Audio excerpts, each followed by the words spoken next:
नमस्कार। आइए सुनते हैं गौरा पंत शिवानी जी की लिखी कहानी गूंगा। सर्जन पांड्या को दूर से देखने पर लगता कोई अंग्रेज चला आ रहा है। सुर्ख गालों पर सुख, संतोष और स्वास्थ्य की चमक थी। उनके हाथ में कुछ ऐसा यश था कि उनकी प्रतिभा का स्पर्श पाते ही मुरझाए मरीज भी चंगे होकर बैठ जाते। उनकी फीस भी उनके व्यक्तित्व की ही भांति रोबीली थी। ऐसा वैसा व्यक्ति तो उनकी फीस सुनकर ही पीला पड़ जाता, पर रोगी के पीले चेहरे से भी उनकी आंखों में करुणा नहीं उभरती। कभी कभी वे अपनी विकट फीस में से थोड़ा सा अंतर भी कर देते, बशर्ते मरीजा सुंदरी हो या मरीज किसी मौलिक बीमारी का नमूना हो। पर असंख्य रोगियों को जीवन दान देने वाला यह अनोखा मसीहा अपनी ही पत्नी का इलाज नहीं कर सका था। एक ही पुत्री को जन्म देकर उनकी पत्नी सौर में ही पगला गई थी और सर्जन उसे ठीक नहीं कर पाए थे। 16 वर्ष से वह आगरा के पागल खाने में पड़ी थी। बीच बीच में सर्जन उसे देखने भी जाते थे और कुछ लोग तो कहते थे कि वह उतनी पागल नहीं थी कि उसे घर न लाया जा सके। पर सर्जन कभी लौटकर पत्नी के उन्माद का प्रसंग भी पुत्री के सामने नहीं छेड़ते और न पुत्री ही कुछ पूछती। सर्जन की कन्या का नाम था कृष्णा। रंग था गेहुआ, पर मुख श्री अनुपम थी। सघन कृष्ण वेणी को वह ढीली ढाली गूंथ कर पीठ पर डाल देती। माँ के अभाव को पिता के स्नेह ने कभी खटकने नहीं दिया था।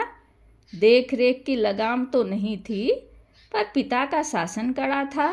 कृष्णा ने पढ़ाई के साथ संगीत और नृत्य की शिक्षा प्राप्त की। पैरों में घुंघरू बांधते ही वह स्वर्ग की अप्सरा बन जाती।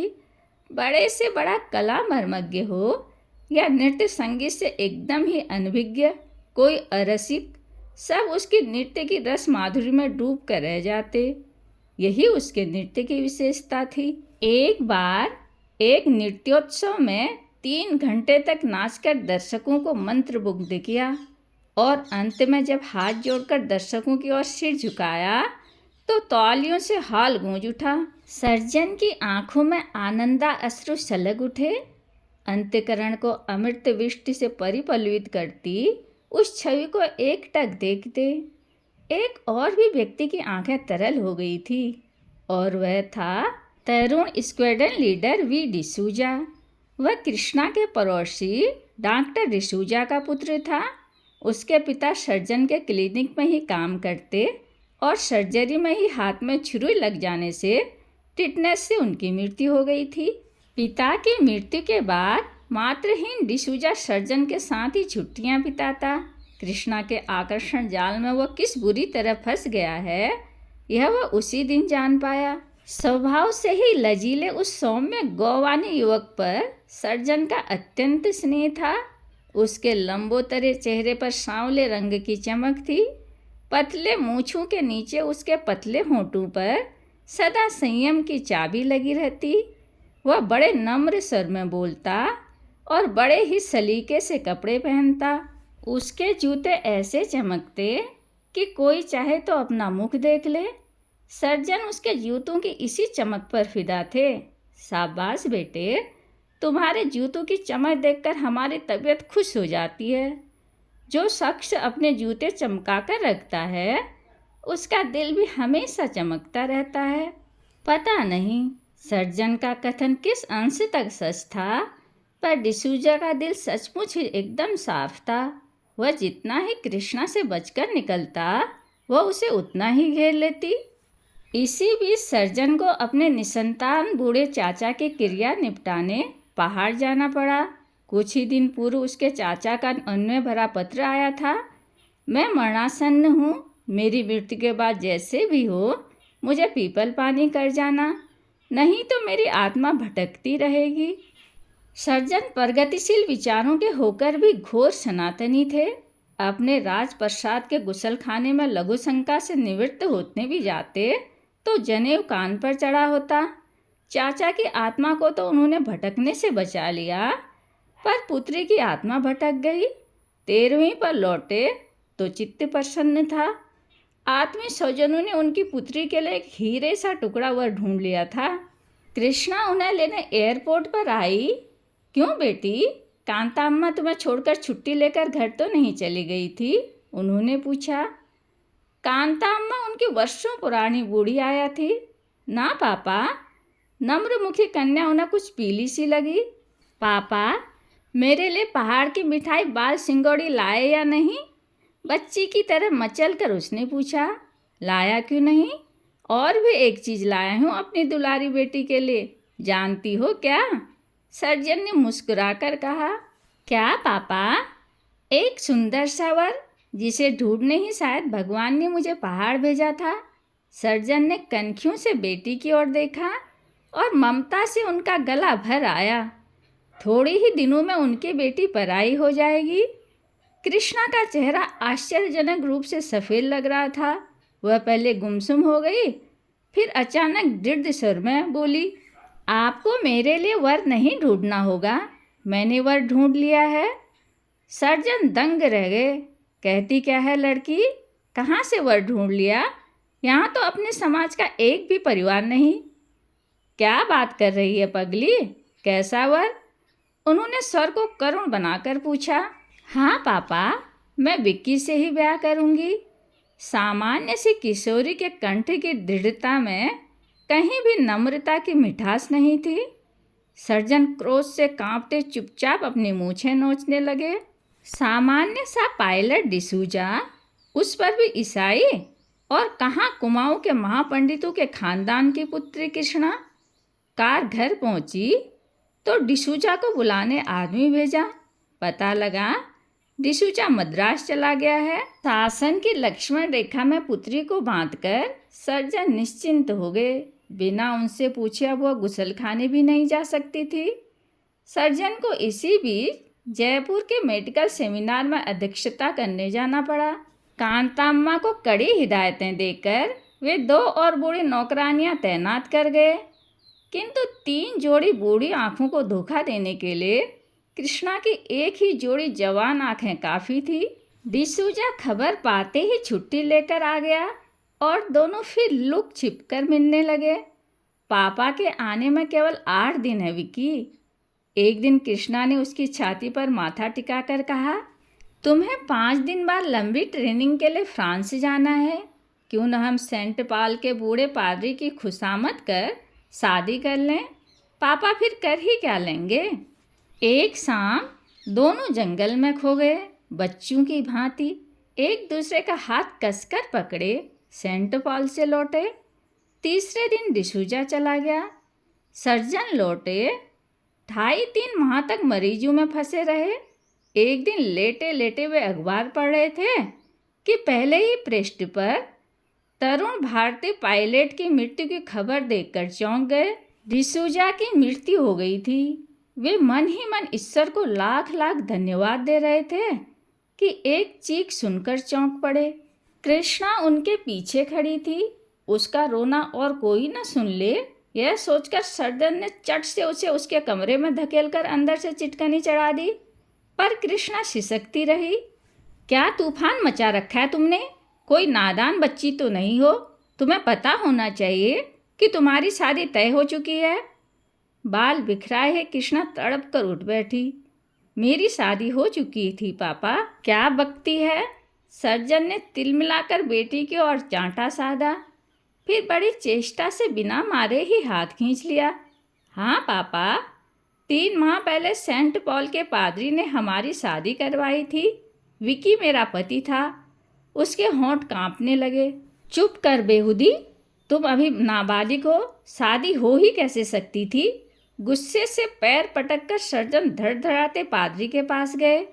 न जाने कितने के चेक से उनका मुंह बंद किया। लौटे तो कृष्णा को समझाते हुए कहा, मैंने पादरी को समझा दिया है, वह सब रिकॉर्ड जला देगा। खिलवाड़ को कोई भी धर्म शादी नहीं कह सकता। पर एक बात है पापा। सिर झुकाकर कृष्णा जमीन में गड़ गई। क्या? चीख कर ही पूछा सर्जन ने। मैं माँ बनने वाली हूँ। दोनों हाथों से मुंह ढांपकर वह सिसक उठी। नियति से जूझकर सर्जन अब धराशायी थे। रात भर वे पिंजड़े में बंद शेर की तरह चक्कर लगाते रहे। फिर भोर होते होते उन्होंने कमर कस ली। दूसरे दिन वे पुत्री को लेकर यह कहकर चले गए कि सगाई की रस्म पूरे करने वे पहाड़ जा रहे हैं। उन्होंने मार्ग में बेटी को कितना समझाया। 18 वर्ष की जिंदगी वह अकेली नहीं काट सकती। दिल्ली में एक बहुत बड़ी महिला आश्रम की संचालिका काशीबाई को वे जानते थे। कुछ वर्ष पूर्व उसे ब्रेस्ट कैंसर हो गया था। उन्होंने उस विधवा सुंदरी को कभी जीवन दान दिया था। आज उसी का प्रतिदान मांगने जा रहे थे। सब कुछ सुनकर काशीबाई हंसकर बोली, आप निश्चिंत रहे सर्जन, किसी को कानो कान खबर नहीं होने की। भाग्य ने सर्जन पर दया करके समय से पूर्व कृष्णा को मुक्ति दे दी। सतमासी पुत्र को जन्म देकर वह 4 माह बाद घर लौट आई। कुछ ही दिनों बाद उसके विवाह की तैयारियां जोर शोर से होने लगी। 7 फेरे लगाकर सप्तपदी पूर्ण हुई तो सर्जन के दिल का पहाड़ हट गया। काशीबाई पर उन्हें पूरा भरोसा था और किसी को कानो कान कुछ खटका भी नहीं हुआ था। धीरे धीरे समय बीतता गया। विवाह को अब 6 वर्ष पूरे हो गए थे। कृष्णा के एक 5 वर्ष का पुत्र भी था, किंतु अभी भी उसके सौंदर्य में वही अल्हड़ सा भोलापन था। वह नृत्य का निरंतर अभ्यास करती थी। उसके ओडिसी और भरतनाट्यम की ख्याति राजधानी तक पहुंची और महारानी के स्वागत समारोह में उसे आग्रहपूर्वक आमंत्रित किया गया। वह अपने पति और पुत्र के साथ ही आई थी, क्योंकि ठीक 7वें दिन उसके पति को वाशिंगटन दूतावास में सेक्रेटरी के पद का भार ग्रहण करने पहुंचना था। दुर्भाग्य से ठीक नृत्य समारोह के दिन ही राजीव को तेज ज्वर हो गया। एकलौता जिद्दी लाडला माँ के गले में अपनी ज्वराक्रांत तपती बाहें डालकर झूल गया।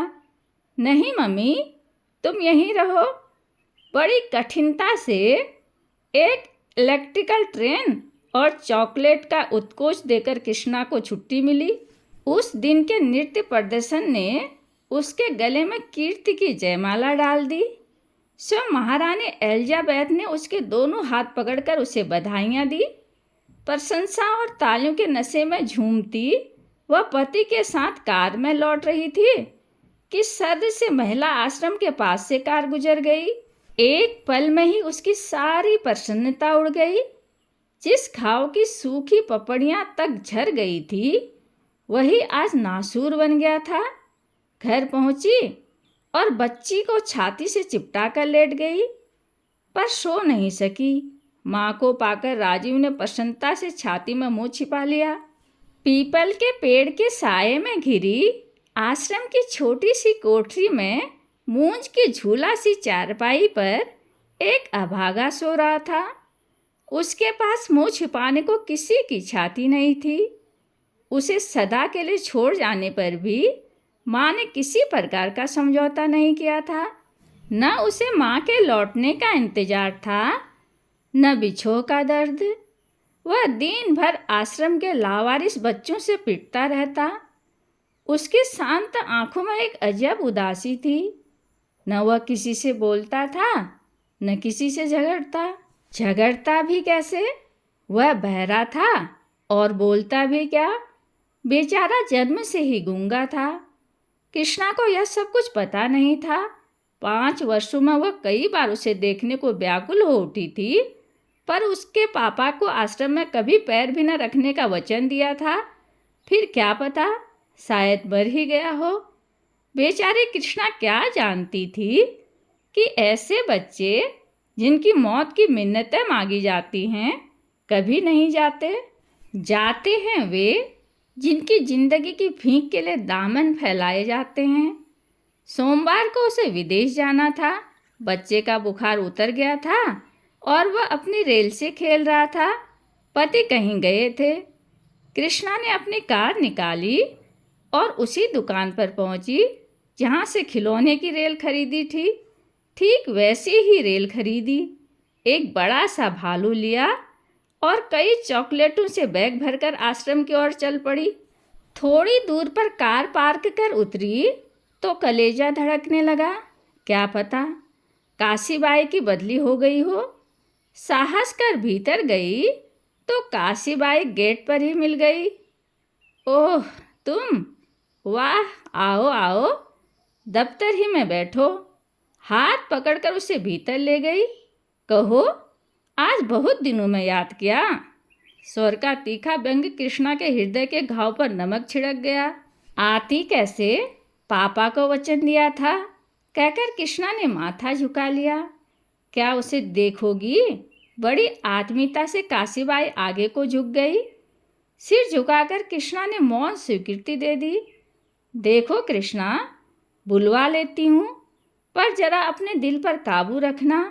वह अभागा गूंगा है। ये नौकरानियाँ साली बड़ी हरामी हैं। जरा भी सुबह होगा तो ब्लैकमेल करना भी जानती हैं। पूरनदेई, कहकर उसने घंटी बजाई। एक अधीर सी जल्लाद औरत आकर खड़ी हो गई। देखो, गूंगा बाबा को ले आओ, बड़ी डॉक्टरनी आई है, उसकी जबान देखेंगी। पूरनदेही चली गई तो संसार की सारी हथौड़ियाँ कृष्णा की कनपट्टी पर चलने लगी। रुमाल निकालकर वह पसीना पोंछ रही थी कि चल चल कहती हुई खच्चर की तरह हाँकती पूरनदेही गूंगे को ले आई। वह शायद किसी की मगनी की कमीज पहने था, जिसकी बाहें उसके हाथों से बहुत नीचे लटक रही थी, या शायद कमीज की लंबाई महज इसलिए बढ़ा दी गई थी कि जीर्ण निक्कर ने नीचे के अंगों की लाज ढांकने से एकदम ही इनकार कर दिया था। तैयार क्यों नहीं किया इसे? शक पकाकर काशीबाई ने पूरनदेही को डांटा। जिद्दी कैसा है यह हरामी, कितना कहा कपड़े बदल ले, माने तब न। पूरनदेही आग्नेय दृष्टि से गूंगे को भस्म कर बाहर चली गई। कृष्णा की सजल आंखों में नन्हे राजीव का चेहरा नाच उठा। उसके 100 नखरे उठाते हुए वह आया और उसके पति हार हार जाते थे। द्वार पर कुंडी चढ़ाकर काशीबाई ने इशारे से गूंगे को नजदीक बुलाया। आओ बेटा। घम घम, गूंगे ने किसी महान दार्शनिक की भांति हंसकर अपनी गूंगी दलील पेश की, जैसे कृष्णा से कह रहा हो, माँ, इनकी बातों में मत आना, यह बड़ी लबारी है। कृष्णा ने बेटे की बात समझ ली। ऐसी भाषा केवल माँ ही समझ सकती है। झर झर कर उसकी आंखें बरस पड़ी। छोटा सा डिसूजा ही तो खड़ा था, वही संयमी दृष्टि और वैरागी मुस्कान। लपक कर उसने गूंगे को खींचकर छाती से लगा लिया। कभी उसकी लट्टों को चूमती, कभी मैल से काली कलाइयों को। लगता था चूम चूम कर ही गूंगे को अपने में भर लेगी। अरे बस भी कर, क्यों गूंगे का सिर फिरा रही है? अपनी जल्लादी आंखों को और भी कठोर बनाकर काशीबाई बोली। तिल मिलाकर कृष्णा ने उसे छोड़ दिया। मुक्ति पाते ही गूंगा खिलौनों के पास खड़ा हो गया। ले, सब तेरे हैं, कहकर काशीबाई ने उसे डिब्बे थमा दिए। गूंगी आंखें चमक उठी। कभी इंजन को उठाता, कभी रंगीन लाल हरे रेल के डिब्बे को, कभी ताली बजाता और कभी गोल गोल घूमकर नाचता। घम घम मम मम मम। अब तुम जाओ कृष्णा, बड़ी देर से दरवाजा बंद है। मोई पूरनदेही कहीं द्वार पर ही कान लगाए खड़ी न हो। वाह, अंगूठी तो बड़ी सुंदर है तुम्हारी। लालची दृष्टि का संदेश कृष्णा समझ गई। चट अंगूठी उतारकर उसने काशीबाई को पहना दी और मुंह करुण दृष्टि से अपना संदेश भी दे दिया। मेरे गूंगे का ख्याल रखना।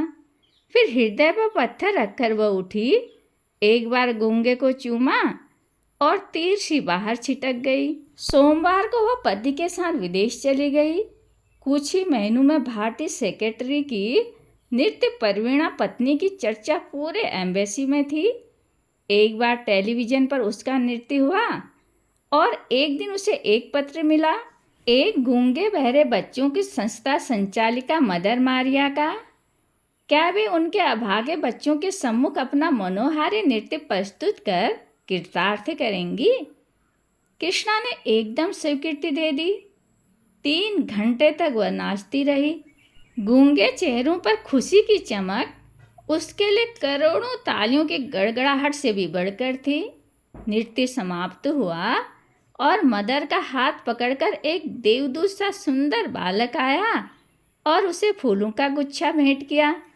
धन्यवाद बच्चे, क्या नाम है तुम्हारा? पूछते ही कृष्णा को अपनी अल्प बुद्धि पर क्रोध आया। ओह मिसेस त्रिपाठी, यह बेचारा तो जन्म से ही गूंगा है। मदर ने कहा, इसकी माँ इसे हमारे आश्रम के द्वार पर डाल गई थी, फिर पलट कर नहीं आई। यीशु उसे क्षमा करे। मदर ने क्रॉस बनाया। कृष्णा एकटक उस बच्चे के सुनहरे माथे को देखती रही। फिर टप टप कर उसके आंसू रत्न जड़ित बलियों को भिगोने लगे। यह क्या मिसेस त्रिपाठी, आप रो रही हैं? आश्चर्य से मदर ने पूछा और फिर बढ़कर उन्होंने कृष्णा के दोनों हाथों को चूम लिया। काश ऐसे ही प्रत्येक मानव दूसरे के दुख दर्द के लिए रो सकता। एक विदेशी गूंगे बच्चे के लिए आपकी आंखों में आंसू देखकर मुझे कितनी प्रसन्नता हुई, कितनी। बेचारी मदर क्या जानती थी कि वे आंसू केवल उस विदेशी गूंगे बालक के लिए ही नहीं थे, वे उसके लिए भी थे जो अपनी दुबली कलाइयों से खिड़की की सलाखों को जकड़े ही सो रहा था। उसकी छाती से एक मैला सा कपड़े का भालू चिपका था। उसकी रेल काशीबाई ने आश्रम के खिलौनों के कमरे में बंद कर दी थी। वह कितना रोया था, पर सुनता कौन? आश्रम में मोटरों में बैठकर खादी की टोपी लगाए मेहमान आते, बच्चों को साफ कपड़े पहनाए जाते, मिठाई बढ़ती, पर गूंगा मिठाई फेंककर अपने रेल के लिए मचलता रहता। समुद्र की उन्मुक्त लहरों की भांति नाना तर्क वितर्कों की लहरें उसके नन्हे से कलेजे की कछार पर सिर पटक पटक कर बैठती ही लौट जाती। वह कितना कुछ पूछना चाहता है। मेरी रेल क्यों छीन ली? इतने मेहमान आते हैं, पर वह क्यों नहीं आती जिसने मुझे चूम चूम कर खिलौने दिए थे? आज मेरी पीठ पर काशीबाई ने बेत क्यों मारे? मैंने तो पूरनदेवी की पीठ पर दांत ही काटे थे, पर वह तो मुझे रोज रोज मारती है। उसे बेत क्यों नहीं पड़े? पर वह अभागा कुछ भी नहीं पूछ सकता।